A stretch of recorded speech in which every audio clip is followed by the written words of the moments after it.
Hello friends, एक बार फिर से आपका स्वागत है दोस्तों मोबाइल सॉफ्टवेयर पॉइंट पे। और आप अगर इस चैनल पे नए हैं, पहली बार विजिट कर रहे हैं दोस्तों, तो चैनल को लाल बटन दबा करके सब्सक्राइब करें, बेल नोटिफिकेशन को ऑन करें ताकि आपको हमारी मोबाइल सॉफ्टवेयर से रिलेटेड वीडियो की इन्फॉर्मेशन सबसे पहले मिले।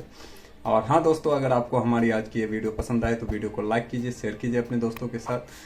तो दोस्तों, आज हम मोबाइल बेसिक कोर्स के लेसन 7 को लेकर के आप लोगों के बीच में आए हैं, जिसमें कि आपको बेसिक से रिलेटेड इन्फॉर्मेशन जो हम आप लोगों को शेयर करते हैं।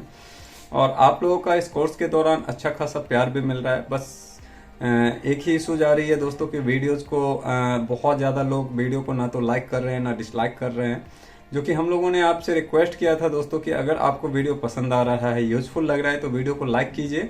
अगर आप लोगों को किसी तरह का कोई इशू जा रहा है या किसी तरह की कोई समस्या लग रही है तो वीडियो को डिसलाइक भी कीजिए, क्योंकि दोनों तरह का बटन आप लोगों के सामने दिख रहा होगा। हाँ, डिसलाइक करते हैं तो रीजन जरूर डालिएगा दोस्तों कि डिसलाइक करने का रीजन क्या था।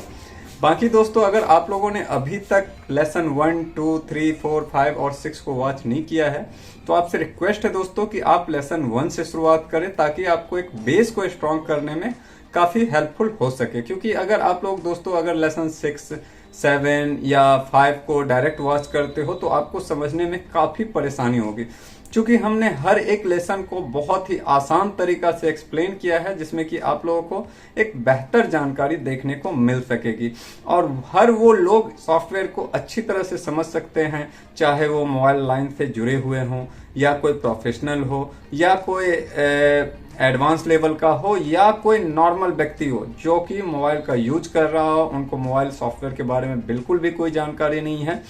तो हर एक के लिए हमने इस आसान प्रोसेस से इस तरह से हमने इस कोर्स को तैयार किया है और एक्सप्लेन किया है कि जिसको सॉफ्टवेयर के बारे में कुछ भी आइडिया नहीं है, यहाँ तक कि दोस्तों जिसको इंग्लिश के बारे में भी बहुत ज़्यादा आइडिया नहीं है, तो हमने हिंदी बेस पे आप लोगों के बीच में इस कोर्स को लेकर के आए हैं। और बहुत ही ज़्यादा टाइम लगता है दोस्तों एक लेसन को तैयार करने में। तो आप लोगों से बस इतना ही रिक्वेस्ट है दोस्तों कि आप लोग वीडियो को लाइक कीजिएगा, अगर पसंद आए तो, ना पसंद आए तो वीडियो को डिसलाइक भी जरूर कीजिएगा। तो ज्यादा टाइम न लेते हुए हम लोग आपको लेकर के चलते हैं डायरेक्ट लेसन 7 की ओर और आपको जानकारी देते हैं। तो दोस्तों, आज है 25/10/2024 और आज के दिन हम आप लोगों के बीच में लेकर के आए हैं लेसन 7 को। तो दोस्तों, आप लोगों को हेडलाइन दिख रहा होगा कि मोबाइल सॉफ्टवेयर फोन फ्लैश या अनलॉक करने से पहले किन किन बातों का ध्यान रखना चाहिए, ताकि हमारा जो फोन का अनलॉकिंग हो या फ्लैशिंग हो उसमें किसी तरह की बिना किसी प्रॉब्लम के हम उसको सक्सेसफुली फ्लैश कर सके। तो आज के इस बेसिक लेसन में हम आपको इसके बारे में जानकारी देंगे। और दोस्तों, अगर आपको इसको केयरफुली माइंड से वॉच करते हो, एक एक शब्द को केयरफुली माइंड से उसको देखने की कोशिश करते हो, तो मेरा मानना है दोस्तों कि आप सॉफ्टवेयर के लिए एक प्रॉपर नॉलेज लेकर के आगे बढ़ सकते हो। हालांकि दोस्तों, हमारी जितने भी लेसन है उसको आपको एक बार देखते हो, कई बार आपको दोबारा 2 से 3 बार अगर उस चीज को रीड करते हो तो उसको आपको माइंड में याद करने के लिए एक अच्छा बेस रहेगा। क्योंकि दोस्तों, अगर हम लोग सिर्फ उसको देखते हुए जा रहे हैं और उसको समझने की या स्टोर करने की कोशिश नहीं कर रहे हैं तो ये आपके लॉन्ग टर्म मेमोरी में फिट नहीं हो पाएगा। तो कोशिश करें दोस्तों कि जो भी आप लेसन को वॉच कर रहे हो, देख रहे हो, उसको याद करने का, ताकि आपको आगे के लिए एक बेहतर प्लेटफॉर्म तैयार कर सके। तो दोस्तों, हम लोग जानेंगे कि मोबाइल सॉफ्टवेयर फोन फ्लैश या अनलॉक करने से पहले किन किन बातों का ध्यान रखना चाहिए। तो सबसे पहले हमें ये आइडेंटिफाई करना है दोस्तों कि फोन में श्योर सॉफ्टवेयर का ही प्रॉब्लम है। क्योंकि कई बार क्या होता है दोस्तों, मैंने कई सारे आपको पिछले लेसन में भी जिक्र किया है इसके बारे में, कि कई बार होता है दोस्तों कि हम लोग फ्लैश तो कर रहे होते हैं फोन का या सॉफ्टवेयर के लिए ट्राई तो कर रहे होते हैं, बट फोन में जो प्रॉब्लम होता है वो हार्डवेयर का होता है। कई बार हमने आप लोगों को बताया भी है, कई बार हमारा फोन जो है सो फिजिकल डैमेज या वाटर डैमेज के वजह से हैंग ऑन लोगो और ये स्टार्टिंग या बाकी कई तरह के प्रॉब्लम्स देखने को मिल जाते हैं। लेकिन हम लोगों को क्या लगता है कि फोन में सॉफ्टवेयर का प्रॉब्लम है। तो सबसे पहले आपको ये श्योर करना है, आपको आइडेंटिफाई करना है, आपको कस्टमर से इंफॉर्मेशन जुटाने हैं, ताकि आपको इस चीज के लिए श्योरिटी मिल सके कि फोन में सॉफ्टवेयर का ही प्रॉब्लम है कि नहीं, फोन में सॉफ्टवेयर का प्रॉब्लम है कि नहीं। अगर प्रॉब्लम सॉफ्टवेयर का है तो फोन को सॉफ्टवेयर या अनलॉक ब्रांड प्रोसेस में होगा या सीपीयू प्रोसेस में होगा, इस चीज को भी आपको फाइंड करना है। कई बार क्या होता है दोस्तों कि हम लोग बस डायरेक्ट फोन का सॉफ्टवेयर करने के लिए एक्सेप्ट तैयार हो जाते हैं। प्रोसेस ब्रांड प्रोसेस का है, ट्राई सीपीयू प्रोसेस में करते हैं, जिसके वजह से भी कई तरह की प्रॉब्लम देखने को मिलती है। तो सबसे पहले आपको ये श्योर करना है कि फोन में सॉफ्टवेयर का प्रॉब्लम है या नहीं है। अगर फोन में सॉफ्टवेयर का प्रॉब्लम है तो इस फोन का जो सॉफ्टवेयर या अनलॉकिंग होगा वो ब्रांड प्रोसेस में होगा या सीपीयू प्रोसेस में होगा। अगर फोन ब्रांड प्रोसेस में होगा तो हम प्रोसेस जो है सो ब्रांड प्रोसेस का ही उपयोग करेंगे, क्योंकि अगर ब्रांड प्रोसेस का उपयोग करते हैं तो हमारा जो है सो फोन को फ्लैश या अनलॉक करने का जो सक्सेस रेट होता है वो हाई हो जाता है, ठीक है ना। उसमें किसी तरह का एरर या किसी तरह का प्रॉब्लम देखने को नहीं मिलेगा। लेकिन अगर हम लोग फोन को ब्रांड प्रोसेस है और उसको कई बार हम लोग सीपीयू प्रोसेस पे ट्राई करते हैं तो कई बार तो हमारा फोन सक्सेस हो जाता है, वर्क सक्सेस हो जाता है, लेकिन ज्यादातर टाइम हमें फोन में कई तरह के प्रॉब्लम्स, या तो फोन ब्रेक हो जाते हैं, डेड हो जाते हैं, कई तरह के एरर देखने को मिलते हैं, या हमारा प्रॉब्लम सॉल्व नहीं हो पाता है। तो आपको ये श्योर करना बहुत जरूरी है दोस्तों कि फोन ब्रांड प्रोसेस का है तो आपको ब्रांड प्रोसेस का उपयोग करना है। अगर फोन सीपीयू प्रोसेस का है तो आपको फोन सीपीयू प्रोसेस में ही उपयोग करना है। बाकी ब्रांड प्रोसेस का कैसे उपयोग करना है और सीपीयू प्रोसेस का कैसे उपयोग करना है दोस्तों, इसके बारे में आपको आगे की लेसन्स में जानकारी मिलेगी। तो दोस्तों प्रोसेस में होगा तो पहले अगर फोन जो है उसका फोन को हमने आइडेंटिफाई किया, फाइंड किया कि ये जो इस फोन का जो सॉफ्टवेयर है ये अनलॉकिंग है वो सीपीयू प्रोसेस में होगा, यानी ये ब्रांड प्रोसेस में नहीं होगा। तो ब्रांड प्रोसेस में अगर नहीं होगा तो सबसे पहले हमें सीपीयू फाइंड करना है, सीपीयू को या प्रोसेसर बोल सकते हैं उसको, प्रोसेसर को हमें फाइंड करना है कि फोन में कौन सा सीपीयू लगा हुआ है। जैसा कि हमने आपको बताया था कल के लेसन में कि फोन को प्रोसेसर को फाइंड करने का हमारे पास में 3 तरीका है। तीनों में से किसी तरीका से हमें फोन के सीपीयू को पहले फाइंड करना है कि फोन में किस तरह का सीपीयू लगा हुआ है। फिर सबसे पहले किसी बॉक्स या डोंगल या टूल की मदद से, यानी आपके पास जो भी बॉक्स, डोंगल्स या टूल्स हो उसकी मदद से फोन का रीड इन्फो ले लेना है, यानी रीड इन्फॉर्मेशन ले लेना है। हर टूल बॉक्स या डोंगल्स में आपको रीड इन्फॉर्मेशन का ऑप्शन देखने को मिलेगा, जिसको कि आपको ले लेना है और उसके इन्फो को सेव या फोटो क्लिक करके रख लेंगे, ठीक है।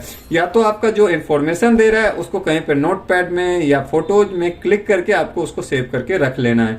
क्योंकि ये इसलिए रखना होता है दोस्तों कि अगर किसी तरह की कोई प्रॉब्लम्स आती है तो आपके पास में ओल्डेस्ट फोन का मतलब ओल्डेस्ट सॉफ्टवेयर का इन्फॉर्मेशन आपके पास हो, और अगर आपके पास वो रहता है तो आप फोन को आसानी से रिकवर कर सकते हो। क्योंकि मैंने कई बार इस चीज को नोटिस किया है, कई सारे लोग हमारे पास कॉन्टेक्ट करते हैं कि सर फोन अनलॉक या फ्लैश के दौरान डेड हो गया या ब्रेक हो गया, तो उनसे जब हम ये पूछते हैं कि आपके पास में उसकी इन्फॉर्मेशन की पिक है तो सर मैं नहीं ले पाया या मुझे जानकारी नहीं है, तो कई बार उसको रिकवर करना मुश्किल भरा होता है, बहुत टाइम लगते हैं या बहुत सारा सेट नहीं हो पाता है। तो इसीलिए दोस्तों हमारे पास में ऑप्शंस होता है, रीड इन्फॉर्मेशन का ऑप्शन इसीलिए दिया जाता है ताकि हम उसकी इन्फॉर्मेशन लेकर के रख सके, ठीक है। और फोन का बैकअप ले लें। फोन का कई बार क्या होता है दोस्तों, कई बार हम मिस्टेक कर जाते हैं तो इसके वजह से भी हमारे फोन्स में कई तरह के इश्यूज आ जाते हैं, फॉर एग्जांपल IMEI का या बाकी कई तरह का। तो कोशिश करें दोस्तों कि फोन्स का जो सिक्योरिटी का है या हो सके तो पूरा बैकअप ले ले, या नहीं हो पॉसिबल तो आप सिक्योरिटी का बैकअप ले ले, ताकि सॉफ्टवेयर के बाद किसी प्रकार की प्रॉब्लम हो तो हमारे पास फोन की बैकअप और उसमें इंस्टॉल पुराने सॉफ्टवेयर की जानकारी हो। जैसा कि मैंने बताया है आपको कि पुराने वर्जन, क्योंकि हम जब फ्लैश करते हैं तो फोन में जो सॉफ्टवेयर इंस्टॉल करते हैं उसी की इंफॉर्मेशन शो होगी। अगर हम इन्फो भी लेते हैं, पुराने वर्जन की इंफॉर्मेशन नहीं दिखती है, तो हमें ये चीज को आइडेंटिफाई कर लेना है कि फोन में जो है सो पुराने सॉफ्टवेयर की जानकारी हो। अगर हमारे पास जानकारी और बैकअप होता है तो फोन को रिकवर करना बहुत ही आसान हो जाता है।